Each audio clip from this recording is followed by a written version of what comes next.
Gente, a gente vai falar sobre lei de Coulomb aí. No primeiro trecho, fala que é definido como sendo um corpo eletrizado. A gente precisa definir o que é carga elétrica pontiforme, ok? E aí define como sendo um corpo elétrico, o corpo eletrizado cujas dimensões podem ser desprezadas em relação às distâncias que o separam de outros corpos eletrizados. Gente, você pode tentar ler a primeira, a segunda, a terceira vez, mas se é a primeira vez que você depara com isso, vai ser algo que você fala assim, tá, eu tô lendo e não tá indo na minha cabeça. Basicamente, quando eu tô falando de carga elétrica pontiforme, você tá vendo essa imagem aí, tá escrito Q1 e Q2, o que eu quero dizer é que quando você for calcular a distância entre uma carga e outra, você não precisa calcular qual é o tamanho dessa carga elétrica, tá bom? Você vai supor que ela é um ponto. Isso vai facilitar a nossa vida. Aquele trecho ali, tudo difícil só para falar isso. Ou seja, quando você for calcular a distância, você pega do ponto médio de uma carga até o ponto médio de outra. Se não precisar, a carga tem 2 centímetros, tá? 0,00001 milímetros, sendo muito mais prático. Não precisa disso, tá bom? Então, quando você tem duas cargas pontiformes, e aí duas cargas que você não precisa medir, você tem uma distância d entre elas, e você vai ter uma força, caso elas tenham, no primeiro exemplo, elas têm que ser cargas diferentes, uma positiva e outra negativa, e vão ser, a gente até chegou a explicar nisso, né, gente? E agora forças repulsivas, se as cargas forem iguais, positivo, positivo ou negativo, negativo. Basicamente, gente, isso daí, ele vai te dar algumas coisas, como se a distância, a gente vai começar a falar sobre algumas coisas aqui, se a distância aumentar entre as cargas, a força vai ficar menor. Se a distância diminuir, a força vai ficar maior. Tudo bem? Então, algumas coisas a gente vai começar a falar quando a gente vai falar de lei de Coulomb. Você pode passar mais um pouco. Sim. Lembrar que essa intensidade da força, justamente como o Matheus falou, ela vai depender, e aí é a sacada do Coulomb, né? Por isso que a gente tem uma lei chamada lei de Coulomb, que ela vai depender, lógico, falando do vácuo, num local onde não tenha interferências maiores, vamos dizer assim, ela vai depender justamente dessa distância, como o Matheus bem falou, dessa distância D e dos valores dessa carga. A partir disso, esse gente fino aí vai falar que a intensidade da força de ação mútua entre essas duas cargas elétricas pontiformes, ou seja, cargas elétricas que você pode desprezar o tamanho delas, ela é diretamente proporcional ao produto dos valores absolutos das cargas e inversamente proporcional ao quadrado da distância que as separa. O que vocês estão falando novamente? Né? Tem tudo a ver com o que o Matheus falou.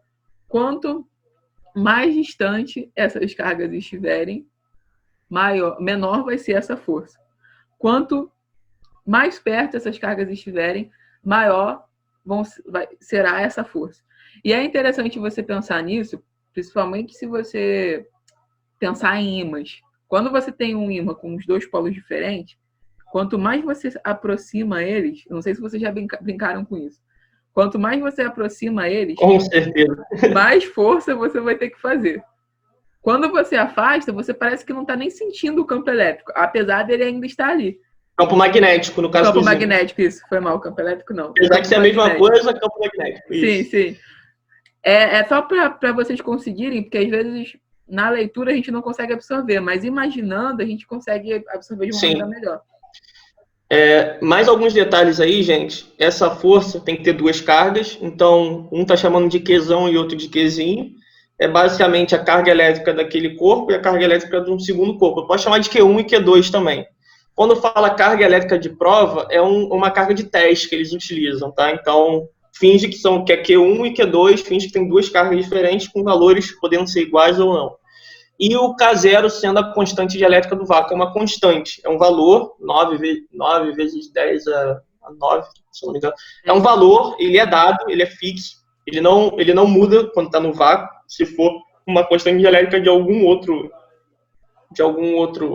ambiente, ele pode mudar, mas esse é fixo. Normalmente as contas são feitas no vácuo, são feitas com K0, ok? E a formulazinha ali da distância, né, que seria o D ao quadrado, que faz justamente essa diferenciação. A razão ali e a distância ao quadrado vai fazer justamente a diferença no que eu e o Matheus falamos. Quanto mais distante, menos força. Quanto mais próximo, mais força. Aí tem o experimentozinho do Coulomb. Depois, se vocês quiserem pesquisar um pouquinho mais, é muito legal. Esse gifzinho do experimento dele. Aqui, a gente tem um experimento que ele vai mostrar para vocês o efeito da eletrostática depois do atrito ocorrendo numa bexiga, né, nesse balão com gás, tem sobre a água. Quer complementar alguma coisa, Matheus? Não, pode colocar. Vou dar o play.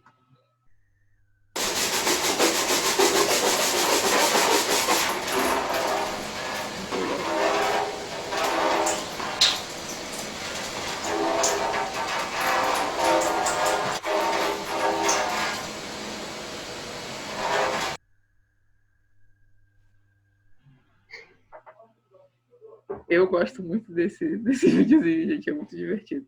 Ou seja, ali você teve uma eletrização por atrito da bexiga e da toalha ali, que aparentemente é uma toalha dele. E lembra muito até o gifzinho que o Matheus ficou encantado, que eu também fico encantada, mas de maneira completamente diferente, muito lógico, né? Ali era no outro era por condução não, no outro era por contato, aqui a gente tem por atrito, inicia atritando, e depois ele vai ver a reação que a água tem com esse balão. Quer acrescentar alguma coisa? Não, muito ótimo. Gente, isso foi o que a gente preparou para vocês. A gente tinha um outro slide de curiosidade, eu acho que a gente pode só deixar, enquanto a gente está terminando, Rafa, e alguém quiser ler, achar interessante, depois quiser conversar com a gente. Qualquer assunto, gente, se vocês quiserem conversar com a gente relacionado a isso, claro que a eletrostática tem muito mais coisa, mas qualquer coisa que vocês quiserem perguntar a gente vai passar exercício para vocês fiquem à vontade para perguntar, nós estamos à disposição e vamos continuar firme e forte nesse estudo e estamos aqui para qualquer coisa. É isso, bom? Isso, gente. Vou deixar o curiosidade para vocês darem uma olhada. A gente também vai estar disponibilizando esse slide para vocês, para conseguir ver melhor. E aí vocês leem, pesquisem um pouco e venham conversar com a gente. A gente está aqui para isso, a gente está aqui à disposição de vocês. Eu espero que esteja tudo bem com vocês, com seus familiares, com seus amigos. Esse momento está realmente muito complicado. A gente queria muito estar pessoalmente dando aula com o quadro e explicando e se perdendo na aula ao vivo e a cores, ao invés do gravado. Às vezes até complicado para a gente mesmo. A gente gosta de olhar no olho de vocês, de ter essa interação, hein? É muito importante. Mas, assim, na medida do possível, a gente está aqui para o que vocês precisarem. Coloquem suas dúvidas no Classroom. Se não quiser, chamem no WhatsApp, coloquem as dúvidas no grupo, a gente vai estar passando uma lista de exercícios para vocês. E é isso, podem contar com a gente está junto nessa. Muito estudo, muita determinação para vocês, muita saúde mental, vai dar tudo certo, galera. Um beijão. Beijo, gente. Tchau, tchau. Tchau. Show de bola.